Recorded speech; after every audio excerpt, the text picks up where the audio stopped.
O Travis é um incel. Por que ele leva a Betsy num cinema adulto? E ele vê a Iris como um outro, mas ela se identifica com ele. Existe a ideia de matar o pai, eliminar essa autoridade que nos define. E de algum modo, essa nossa sociedade que é menos corpórea e mais mental, pode ser sentida como mais opressora, porque a criança que não é abraçada pela vila vai queimá-la para sentir seu calor.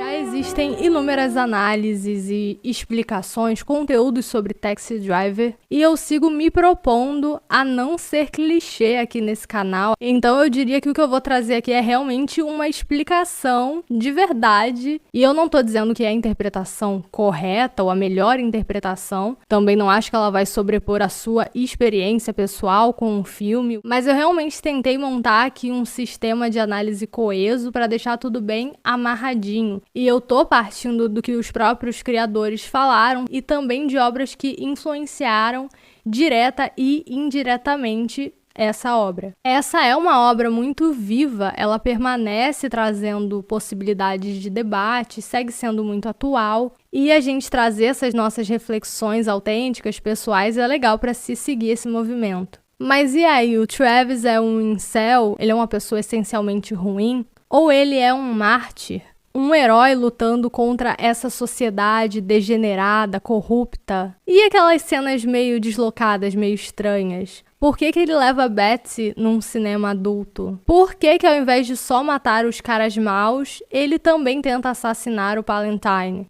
Pra mim, nada disso é aleatório. E o que foi aquele final? Foi um delírio? Eu realmente acredito que pelo menos alguma coisa de interessante você vai tirar desse vídeo. E eu também vou fazer um desenho do De Niro, então bora pra mesa. Taxi Driver nos apresenta Travis Bickle, um veterano da Guerra do Vietnã que trabalha como taxista em Nova York. Ele sofre de insônia e ele usa as longas noites de trabalho para vagar na cidade, onde ele é confrontado pelo que ele considera, a podridão das ruas. Whores, skunk pussies, buggers, queens, fairies, dopers, junkies. Ele se sente cada vez mais isolado e incomodado com a sociedade ao seu redor, e ele deseja fazer algo para mudar as coisas. Ele então conhece a Betsy, que é uma jovem muito bonita, que trabalha para a campanha do senador Palantine, que é um candidato à presidência, e ele logo a idealiza como uma figura angélica, divina, e ele a convida para sair. Ela, surpreendentemente, aceita, apesar das atitudes pouco convencionais dele, mas ele se mostra uma pessoa desconectada do que é considerado aceitável ou não para as pessoas, e ele a leva para um cinema adulto e ela acaba se afastando dele. Ele acaba se sentindo rejeitado, ele fica com ainda mais raiva e frustração em relação ao mundo. Enquanto ele dirige, ele vê a Iris, que é uma menina de 12 anos, explorada como uma garota de programa por um homem chamado Sport. Ele sente um desejo de salvá-la, como se ele pudesse, através disso, encontrar um tipo de propósito. E ele tem essa missão que ele define como uma missão de limpar aquela cidade. Então ele começa a comprar armas, a se preparar para isso, e ele se coloca quase num papel de um herói, cowboy, um guerreiro solitário. A princípio ele tem um plano de matar o candidato, que é um dos pontos que gera dúvidas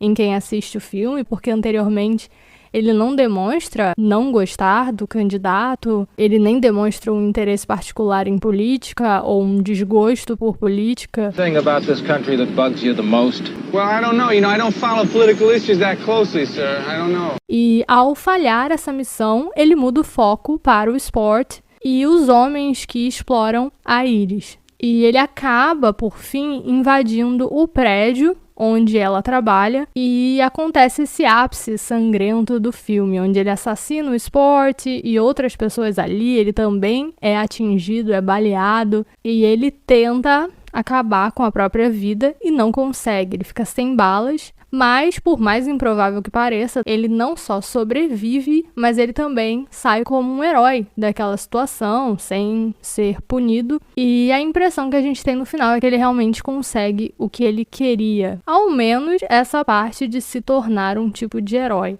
Esse final tem um tom muito diferente do filme. A Betsy aparece para reencontrá-lo depois de saber o que ele fez, e ele sai sozinho. E o filme termina com essa sensação de que a gente está retornando pro ponto onde a gente começou, porque ele tá ali no carro, volta a ter aquele olhar dele meio paranoico e desconfiado para as ruas daquela cidade, e também tem muito a se discutir em relação ao final desse filme. Eu vou tentar responder essas questões ao longo do vídeo, conforme eu for trazendo aqui as ideias centrais que vão guiar a nossa análise. Enquanto eu planejava esse vídeo, eu me dei conta de que não é assim tão fácil falar sobre algumas questões de Taxi Driver. E principalmente sobre o protagonista, porque o filme toca em temas e apresenta um personagem com certas características que podem despertar paixões do público, tanto para o bem quanto para o mal. Tanto porque ele é interpretado por um ator muito talentoso, carismático, mas também por essas questões levantadas que são muito atuais, esses pontos que podem trazer uma identificação muito forte de algumas pessoas com esse personagem, mas também fazer com que outras pessoas o associem a certas formas de pensar ou ideologias que podem também gerar uma repulsa. Então, para alguns ele pode se tornar um tipo de mártir e para outras pessoas uma figura vilanesca, ressentida e até essencialmente ruim. Por mais que eu também acho que geralmente a resposta está entre dois extremos, tende-se a vê-lo como um anti-herói, mas ele pode ser visto também como um herói ou um vilão em alguns aspectos, em alguns pontos. Nunca um herói clássico, né? Mas independente da gente gostar ou não dele, o que eu quero tentar fazer aqui é extrair essa mensagem do filme a partir do que o filme realmente quer transmitir. Ele é bem direto até certo ponto. Mas ao mesmo tempo em que ele é direto, ele não traz uma visão moral maniqueísta ou simplista. Ele traz essa ideia da complexidade da natureza do ser humano, de como o bem e o mal coexistem em todos nós. Então, ao mesmo tempo em que o filme naturalmente gera diferentes reações, ele não quer, no fim das contas, fazer com que o Travis seja um herói, uma vítima, um mártir, mas também não quer que a gente o entenda como essencialmente ruim. Porque o que o filme tenta mostrar é como uma pessoa com potencial para o bem ou para o mal desvia para um caminho trágico. Como a gente pode acabar plantando a semente da maldade na nossa própria alma. Eu vi um vídeo do Leonardo DiCaprio falando sobre a experiência dele com Taxi Driver, que ele começou se identificando e que depois ele se sentiu traído pelo personagem. E eu acho que a jornada dele transmite bem isso. Ele mostra alguém que tem alguns pontos positivos, tem suas fraquezas, mas a gente pode até tentar entender, até pelo fato dele estar incomodado com as coisas ruins que ele vê. Então ele não é uma pessoa totalmente desensibilizada a isso. You're a young girl. You should be at home now. You should be dressed up. You should be going out with boys. You should be going to school. O roteirista Paul Schrader, ele disse que o Travis foi inspirado nele mesmo. Ele escreveu numa fase em que ele estava muito mal, sem ter onde morar. Ele foi hospitalizado, estava bebendo muito, enfim, a vida dele estava um caos e ele estava semanas sem falar com ninguém, muito isolado, assim como o Travis. E a imagem do táxi para ele foi um tipo de metáfora para esse isolamento, que ele chamou de um caixão de metal ali no meio de todas aquelas pessoas na cidade. E essa escrita foi um processo de autoterapia para ele. Ele disse que durante esse processo, o personagem foi se distanciando mais dele e se tornando um tipo de aviso do que ele poderia se tornar caso não mudasse os seus hábitos, não fizesse escolhas melhores. Então, tanto o Scorsese, quanto o roteirista, quanto o De Niro, eles se identificaram muito com o personagem durante o filme. E era como se aqueles sentimentos fossem exclusivos deles. Mas o filme foi muito bem aceito e eles perceberam que muita gente se identificou com ele. Principalmente garotos, homens jovens. E de acordo com o Scorsese, ele percebeu que isso é um tipo de fase ali que pode surgir durante o nosso crescimento, amadurecimento. Essa solidão, esse fundo do poço. Mas o importante é que a gente não fique estagnado nele. Então a gente já tem uma visão bem clara dos criadores do filme sobre a jornada desse personagem. E eu lembro que enquanto eu assisti o filme pela primeira vez, eu enxerguei muitas semelhanças da história e do personagem com o Raskolnikov, do Crime e Castigo, do Dostoiévski. Porque esse personagem tinha uma condição de vida difícil, ele vivia num apartamento pequeno, também era muito isolado e com essa tendência de julgar bastante as pessoas ao redor, de ter uma postura ali arrogante, um ar de superioridade. E ele acaba justificando um ato de violência, um crime, um assassinato que ele comete, por considerar que de alguma forma ele é superior e está acima das leis. Ele parte dessa filosofia utilitarista e racionalista que o Dostoiévski costumava criticar, que após cometer esse crime, ele passa a sentir um peso na consciência, começa a ser atormentado pela sua própria mente. E tem diversos outros paralelos específicos que dá para fazer. Mas o que eu descobri depois é que esse filme foi diretamente inspirado em outro livro do Dostoiévski, que é o Memórias do Subsolo. E os paralelos são bem claros também. O protagonista também vive ali, isolado, e ele, assim como o Travis faz no filme, escreve os seus relatos, no caso, as suas memórias. Ele também tem esse ar arrogante, julga as pessoas ao redor. E, na segunda parte do livro, até se propõe a resgatar uma garota de programa. Inclusive, eu descobri que o filme também se inspirou num outro filme chamado Pickpocket, que é uma adaptação direta de Crime e Castigo. Então, esses dois livros influenciaram o filme. Dostoiévski pode ser considerado ali o pai da literatura existencial. Ele tem uma perspectiva também influenciada pelo cristianismo ortodoxo. Existem as características atribuídas ao que seria um pensamento existencialista,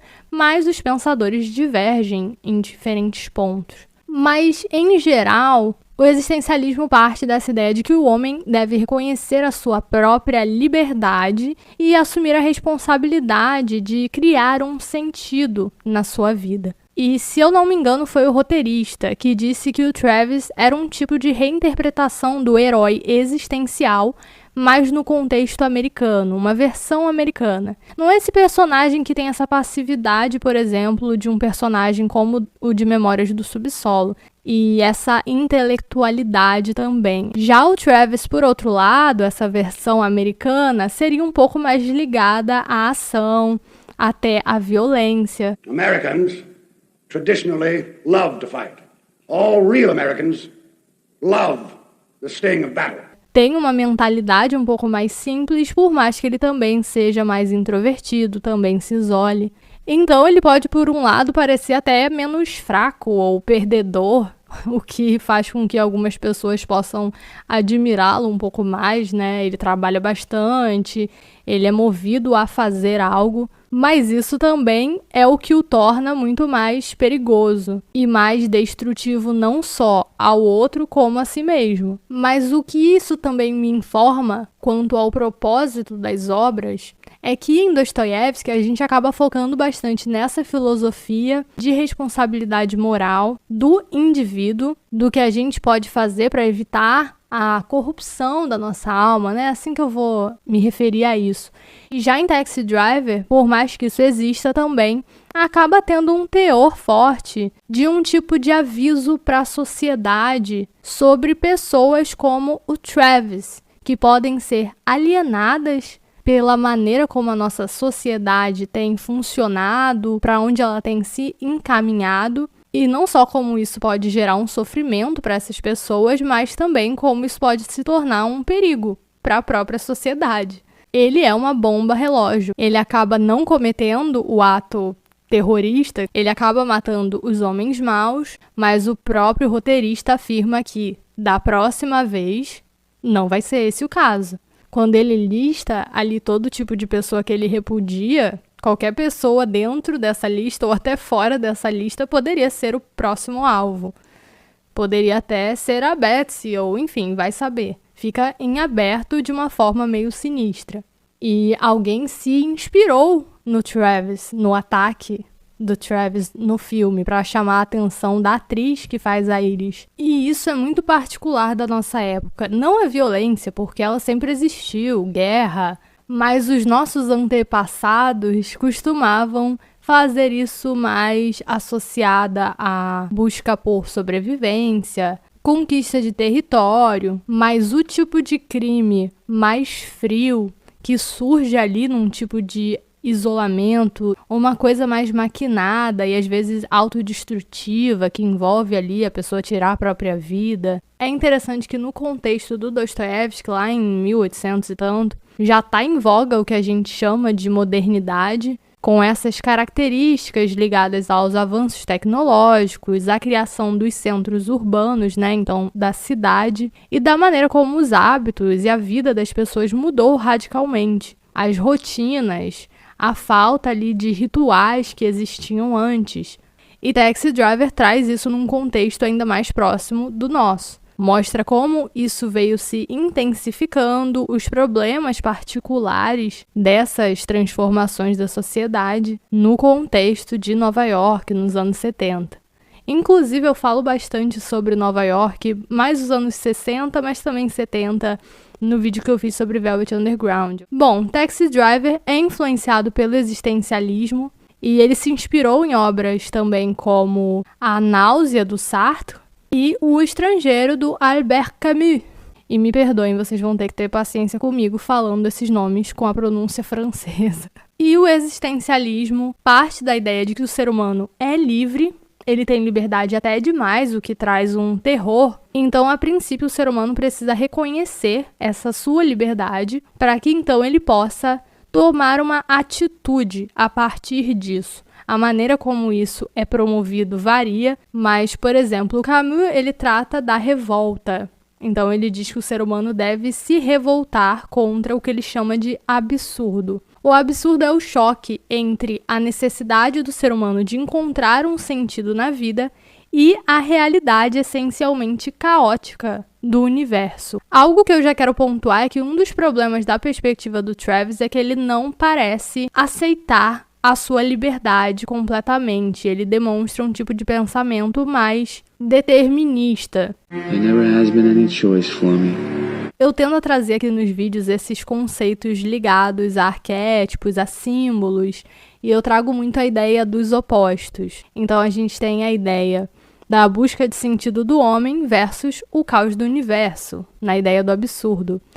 E a gente pode associar isso à ordem e ao caos. O homem, ele se identifica com a ordem, na forma da sua racionalidade. Ele se identifica como o homem racional, o seu ego. Mas por mais que ele se identifique com isso, de uma certa forma, às vezes sinta que é isso que o representa como pessoa, também existe um outro aspecto da sua existência, da sua humanidade, sobre o qual ele não tem tanto controle, que é o seu aspecto irracional, os seus instintos, os seus sonhos, as suas emoções, é o seu lado caótico e animalesco. Isso também se associa com o nosso inconsciente, em contraste com o nosso ego. É a tragédia na qual o homem está inserido. Por que a gente vai de contra a nós mesmos, a nossa própria razão? O inconsciente é o que eu associei à espiral quando eu estava falando sobre o Uzumaki, né? Esse símbolo. E todo indivíduo, todo ser humano precisa desenvolver o seu ego, e para isso ele precisa se desprender do que seria uma total inconsciência, um total estado de caos e de irracionalidade. Mas sob algumas circunstâncias, principalmente nas quais a gente se sente profundamente ameaçado pelo caos e pelo irracional, a gente pode desenvolver o que seria um ego extra desenvolvido ou um ego ultra civilizado, que é algo que acontece muito na nossa sociedade atual. Então, no contexto do Dostoiévski, há toda a filosofia racionalista da época. E a sociedade, o ser humano, parece muito iludido pela sua própria capacidade de racionalização, como se isso definisse por completo a essência do ser humano. E ele aponta para os perigos disso. E mesmo que hoje em dia a gente não viva esse mesmo contexto, a própria estrutura da sociedade com a modernidade se tornou baseada em princípios racionais de organização. as instituições, os nossos hábitos, as nossas crenças, as mudanças constantes, cada vez mais rápidas, os avanços tecnológicos, mas também essa própria vida baseada na ciência, de que novas informações, novas descobertas podem mudar a nossa forma de ver o mundo, os nossos próprios hábitos. Isso traz mais insegurança, mais medo, uma sensação de que tudo pode mudar a qualquer momento. E a gente tende a fugir mais e mais para o que pode trazer um senso de segurança e de controle e a se apegar demais ao nosso ego, reprimindo cada vez mais a nossa sombra, ao invés de ter essa existência que antes a gente tinha um pouco mais equilibrada com ela. Agora, imagine indivíduos que estão ainda mais imersos em algum tipo de caos interno ou externo na sua vivência. Então, pensa em alguém como Travis, que ele é um veterano da guerra. Então, isso já faz com que ele tenha uma experiência muito forte com o medo, a morte, os próprios instintos animalescos, a violência. E também o filme parece tentar passar que ele tem algum tipo de transtorno pós-traumático. O Travis tem comportamentos ali repetitivos, compulsivos, que podem até ser interpretados no contexto desse problema. Ele tem uma certa paranoia, ele parece sempre desconfiado, olhando para as pessoas, mas ele também não parece conseguir focar durante as interações. Ele parece sempre muito distante, às vezes até como se tivesse um tipo de despersonalização. O próprio filme traz na sua estética certas repetições. E no contexto do transtorno, a pessoa pode desenvolver certos comportamentos ali repetitivos. Isso é uma forma de você obter controle, né? Para você lidar com o medo, com a insegurança. E a linguagem dele também é interessante, né? Quando ele fala de limpar as ruas, ele fala até literalmente, mas também principalmente no sentido de se livrar dessa corrupção e degeneração que ele observa. Ele limpa também o carro dele com a sujeira dos passageiros e ele fala sobre a consciência dele estar limpa. Então tem bastante esse linguajar de limpeza. Some pictures once in a magazine didn't look very clean.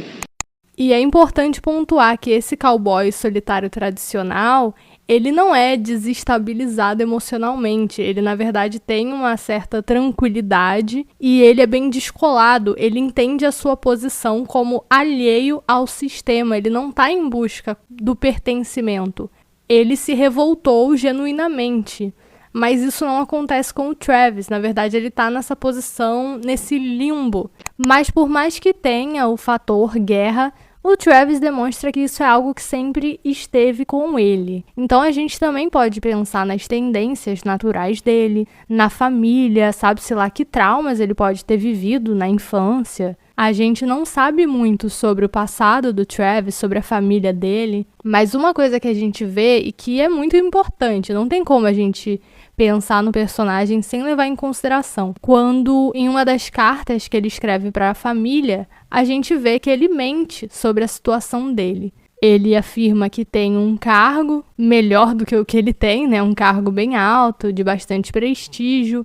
Ele não revela onde ele mora. Então, ele se esconde dos pais dele, tenta passar uma imagem diferente da real. E isso é um indício de que ele pode sentir vergonha. E existe o sentimento de culpa, ele pode estar presente, mas eu queria trazer até essa diferenciação, porque eu achei interessante. E eu acho que o sentimento de vergonha pode ser um sentimento muito isolador, que pode nos impedir de olhar para nós mesmos. A questão com a vergonha é o movimento de se esconder, de não poder arriscar mostrar uma imagem desqualificada de si, a exigência de atingir uma meta idealizada que se crê inatingível, devido à distância existente entre o eu ideal e o eu.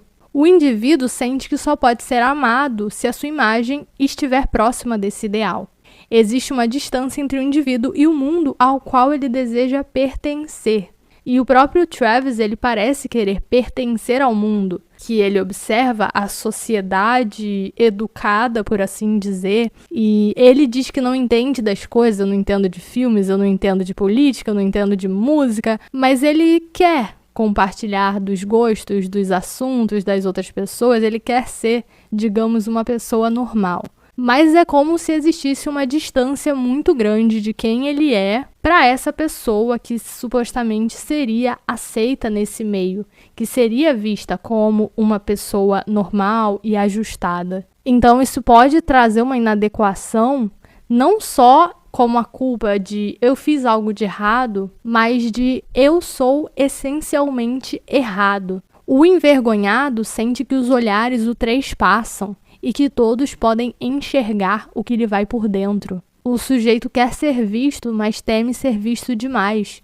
Entra-se no mundo do narcisismo, do isolamento, na dificuldade de se expor e se relacionar. Esse ponto do narcisismo é interessante. Eu não estou tratando aqui de um transtorno, uma personalidade, de algo essencial, mas sim de, nesse movimento de você se isolar, você desenvolver mais essas qualidades ligadas ao narcisismo. Com a vergonha, você pode desenvolver esse foco excessivo na sua imagem, de como o outro te percebe, e até para você poder se proteger desse sentimento, você pode voltar isso para o outro. Então, aquilo que você sente com relação a você, você transforma num problema das outras pessoas. Você se torna arrogante, excessivamente crítico, você julga demais os outros. É um ciclo bizarro de rejeição. Então, a princípio, ele vê a Betsy como um tipo de exceção no meio de todas as pessoas que são inferiores e ruins,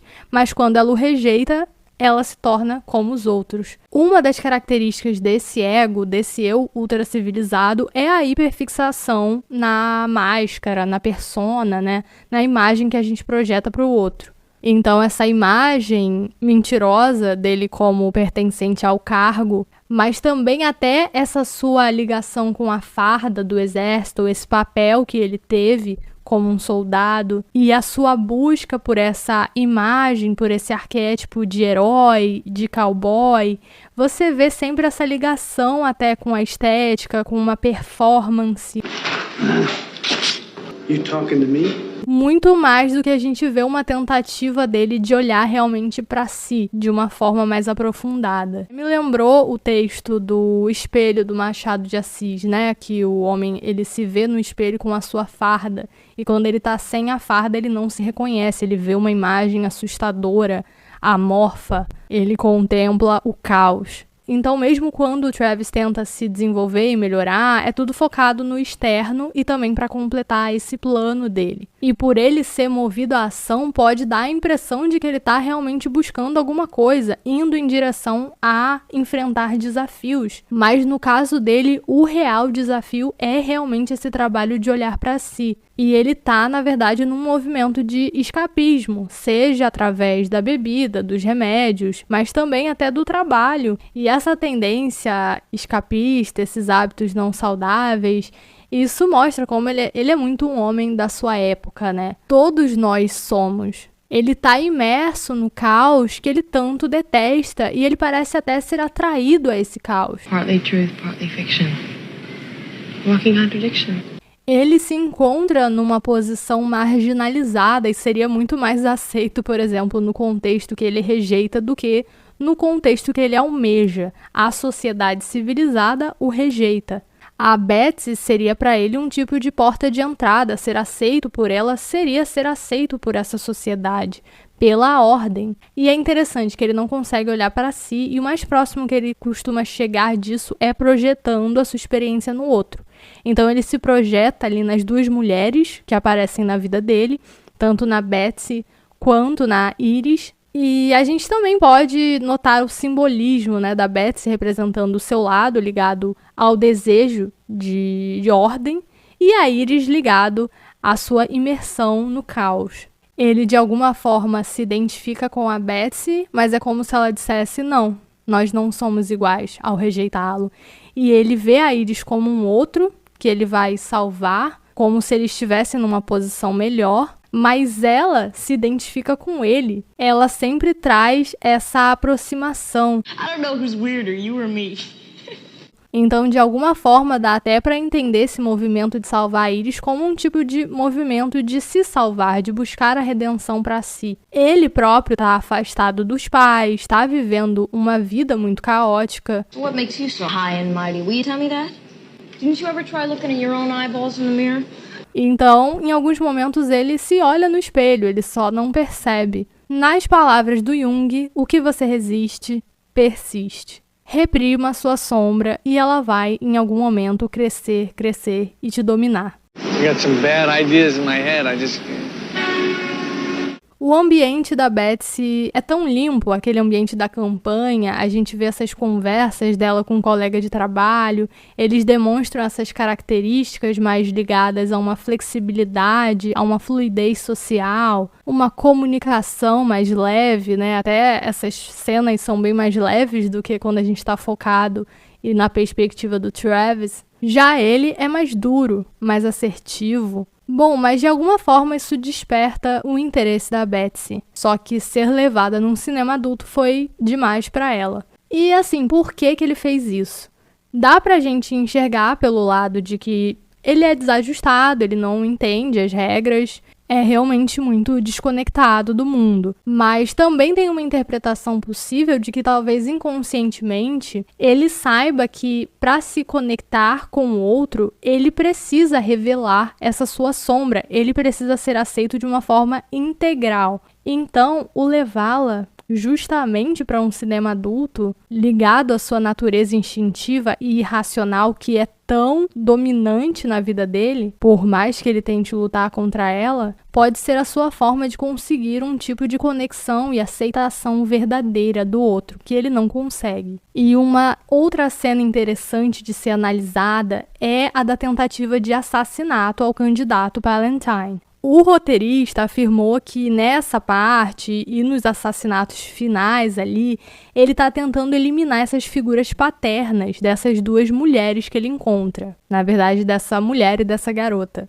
E considerando nessa minha interpretação que ele se projeta nessas figuras, e se a gente for pensar na figura paterna, é a figura da autoridade e que representa, digamos, a sociedade e a ordem. Justamente essa sociedade na qual ele deseja e que ele sente que precisa se encaixar. E quando a gente pensa no complexo de Édipo, existe a ideia de matar o pai como uma forma de eliminar essa autoridade que nos define, para que a gente possa até definir a nossa própria identidade nos nossos próprios termos. Isso até me lembra daquela música do The Doors, The End, que tem essa rebeldia, né? Uma forma de lutar contra o sistema, eliminando a figura de autoridade. E ele fala, pai, eu quero te matar, e mãe, eu quero te...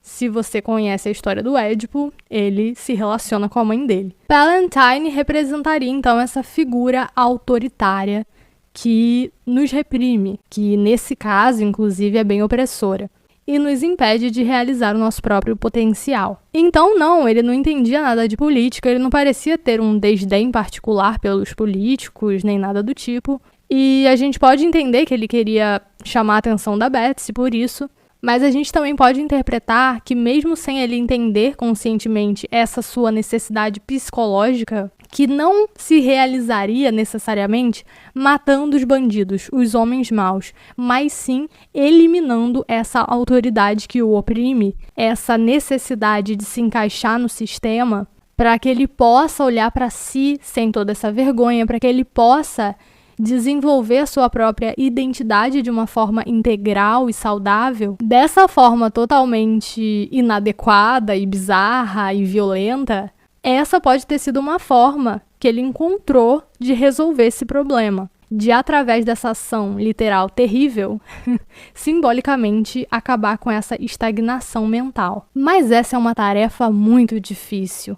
Palantine é uma figura poderosa, é uma figura distante, é protegido por muitos mecanismos daquele sistema e ao não conseguir realizar essa missão, ele acaba, na verdade, assassinando essas outras figuras, ele desvia o plano para assassinar o Sport e os outros homens que estão explorando a Iris.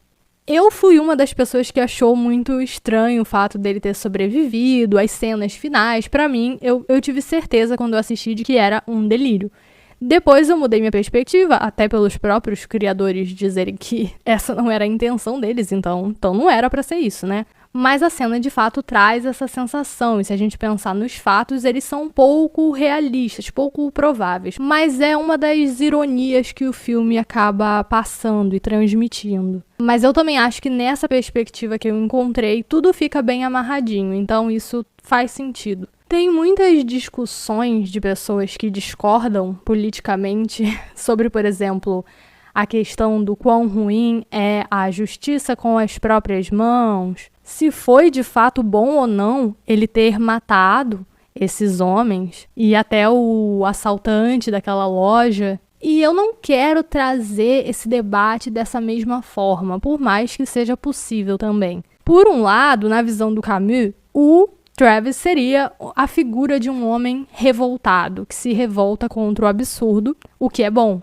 Mas ele define o revoltado metafísico e um revoltado, digamos, histórico, que ele associa a governos tirânicos, por exemplo, ao totalitarismo, mas também ao que ele considera negativo, que é o se justificar a violência. Ele diz que isso é uma forma de fuga ou negação da condição humana. Ela surge de um desejo de impor significado onde não há. Então você tenta resolver o problema do absurdo por meio da força. Você tenta impor a sua ordem.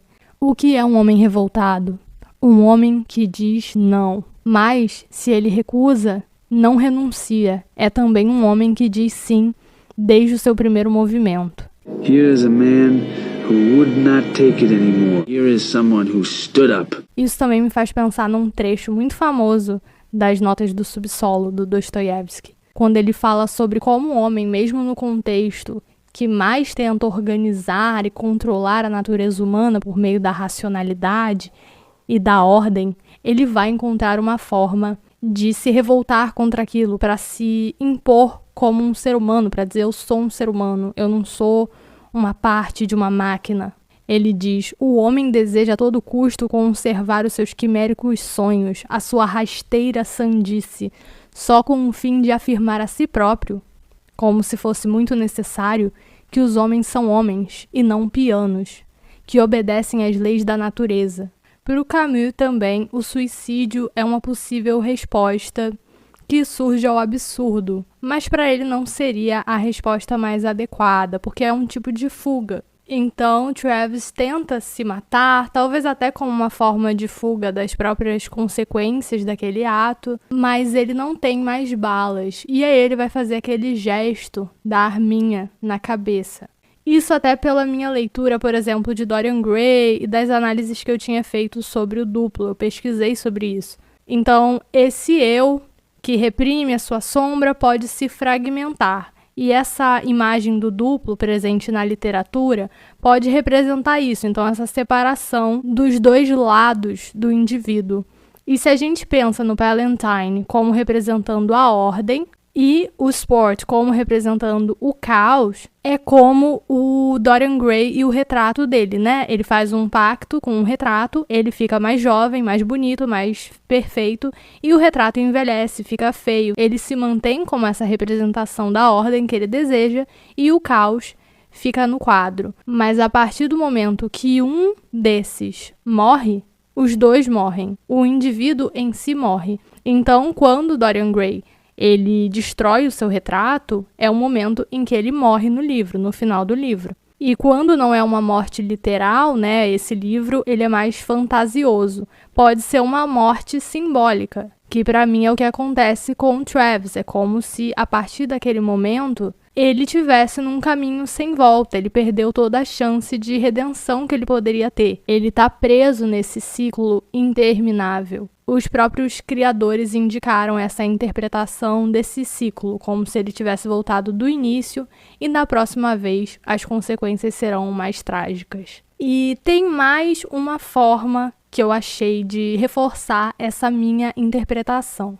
O Travis conseguiu o que ele queria, mas não era exatamente o que ele precisava. Então ele conseguiu, querendo ou não, ser visto como um herói. Ele conseguiu cumprir esse papel. Dá para entrar em várias possíveis críticas à sociedade em si por conta dessa reação ao Travis, que é uma figura que até então era marginalizada. Uma sociedade que nunca olhou para ele, que não faz ideia do quanto esse indivíduo tá adoentado. Mas quando eu tinha falado da questão do cinema adulto que ele levou a Betsy, eu falei sobre como, para se conectar com o outro, a gente precisa ser visto de uma forma mais integral e aceito de uma forma mais integral. Em Crime e Castigo, uma coisa que acontece é que o Raskolnikov ele tem essa arrogância e ele considera as outras pessoas inferiores.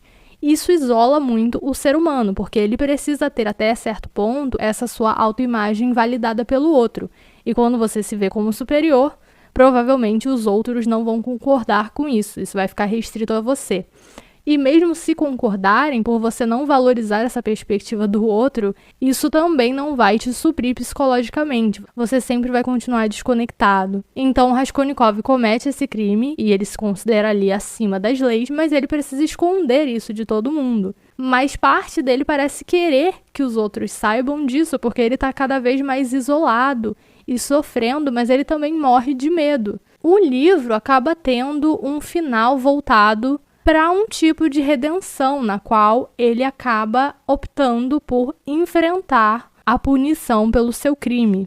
E isso permitiria, de alguma forma, se reconectar ao outro, mesmo nessa posição de um criminoso, de um rejeitado. E o Dostoiévski tem uma frase que diz que o inferno é a incapacidade de amar, algo assim. E o Travis meio que passa por algo oposto, né? Porque se ele tivesse matado o Palantine, ele seria punido como um tipo de terrorista, de criminoso. Até os pais dele saberiam disso, então realmente essa máscara quebraria. Mas será que isso possivelmente não traria também uma possibilidade de redenção? Mas a partir do momento que ele não comete esse crime, e sim o outro, e isso permite com que ele se encaixe ainda numa posição de herói compartilhada pelos outros e ganhe um tipo de admiração, é como se isso o isolasse ainda mais. Suas verdadeiras intenções, a sua alma está ainda mais escondida dentro dele. Não estou dizendo que seria certo ele matar o Palantine, obviamente. Mas essa é a ironia da história do Travis.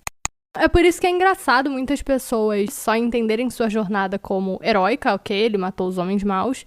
E eu vi muita gente desconsiderando a cena em que ele tenta matar o Palantine, por exemplo, como uma cena nonsense. Quase como se fosse um erro essa cena estar ali no filme, não algo proposital e que é essencial pra gente entender o que o filme quer transmitir, a mensagem do filme. A questão é justamente que ele não abre mão da sua associação com a ordem.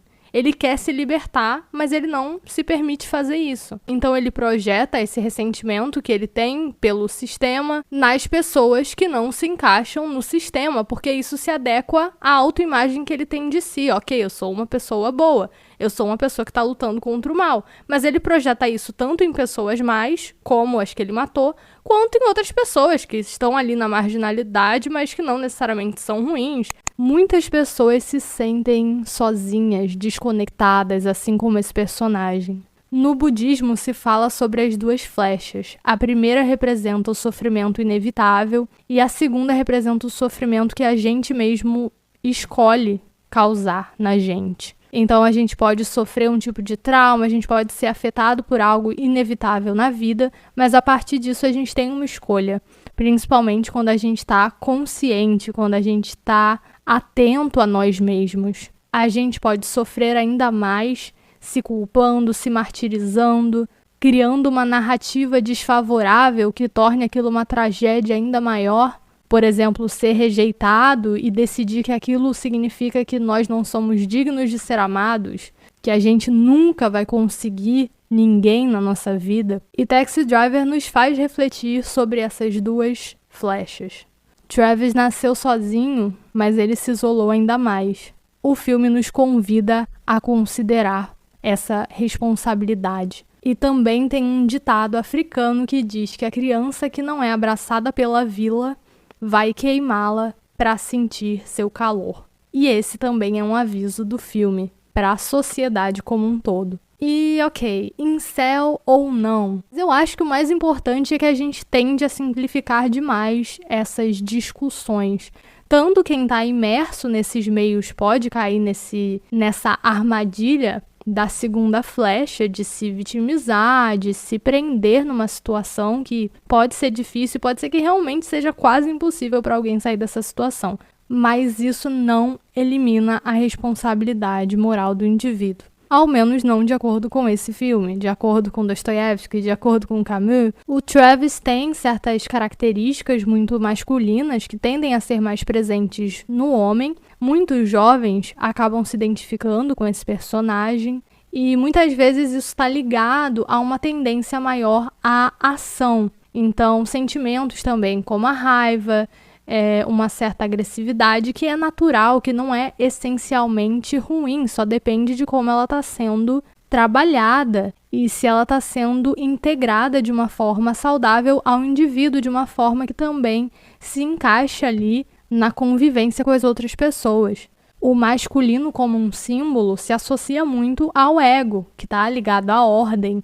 Tanto que muitos homens têm essa ligação muito produtiva, às vezes, de se associar com uma figura heróica. E isso está relacionado às maiores virtudes apresentadas por muitas pessoas do sexo masculino. E, de algum modo, essa nossa sociedade que é menos corpórea e mais mental, que é menos do campo de batalha e mais restrita ao escritório, por assim dizer, pode ser sentida como mais opressora para uma pessoa com tendências, digamos, energéticas. Isso pode dificultar bastante essa criação produtiva de uma identidade. E pode ajudar, por exemplo, a pessoa a fazer algum tipo de esporte, uma luta, artes marciais são muito interessantes. Mas isso pode ser muito difícil, ainda mais se você começa a internalizar e a sentir que isso é essencialmente errado. O Travis é misógino. Ele certamente tem uma relação, digamos, complexa com as mulheres. E ele tem sim uma raiva e um ressentimento voltado para elas.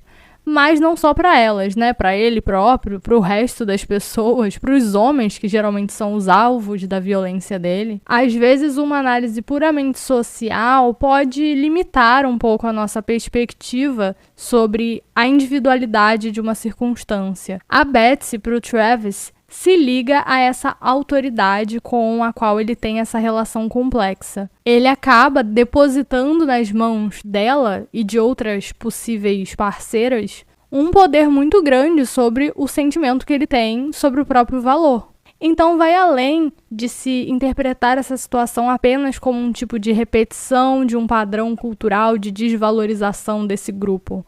Esses sentimentos se confundem, se complexificam. Buscar envergonhar as pessoas e empregar táticas de constrangimento geralmente se mostram ineficientes, porque elas alimentam esse ciclo de sentir mais vergonha e rejeição e projetar isso no outro. Mas eu não quero vir aqui balançar o dedo para alguém, falar pare de tratar o amiguinho mal, mas sim tentar refletir justamente a partir dessas ideias que eu estou trazendo, desses autores, desses pensadores, sobre como a postura de superioridade moral faz mal principalmente a nós mesmos. E essa tendência também a um nível social prejudica a própria sociedade. Mas no fim das contas, a salvação das nossas almas está com a gente. A segunda flecha está nas nossas mãos. E escolha bem o que você vai fazer com ela. Tu tá falando comigo?